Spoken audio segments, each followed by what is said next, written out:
Thank you, Chair. Representative Jordan. Can I have Judge Ahu, please? Can you come? Judge, yeah. Sorry. You were walking off too quickly.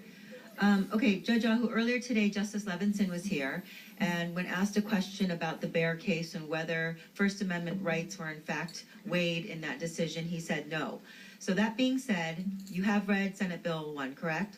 Yes. You've read the religious exemption language, correct, on page 6? Yes. Okay, so in your learned opinion, is it your opinion that this particular exemption is somewhat narrow? Is Narrow. Is too narrow. Okay, is too narrow. Yes. The Attorney General did in fact testify yesterday that it did only apply to solemnization. Right. Okay, so that being said, now if we move into the area of First Amendment rights, we talked about the fact that yes, everyone thinks they have their First Amendment rights protected, and yes, they're carved out here with respect to solemnization only. But again, public accommodations is silent. Right.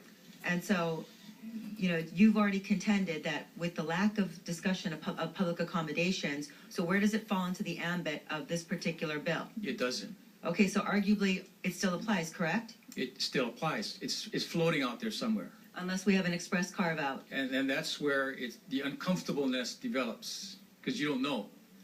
Okay, This is a lawyer's dream because only lawyers will make money off of this thing. It's gonna flood the courts. It's going to add additional burdens to the judicial system because it's not clear. There are many times, I strike that, I don't want to generalize it, but there have been times where cases have been brought into my courtroom and I've had to review the law and I really scratched my head, who's writing these laws? Because, you know, you do not write laws that are vague and ambiguous. Absolutely. You want to create public policy. See, the best thing you can do as a decision maker or in a position that you're in and I was in is to create predictability. The more a party can predict what's going to happen, the less they have to run to court or they have to run to you. You want to create predictability. Thank you, Judge Ahu, and I think the Attorney General actually confirmed what you just said, that this bill would end up in court for many years. It will. Okay, Yeah. Thank you very much, Judge Ahu.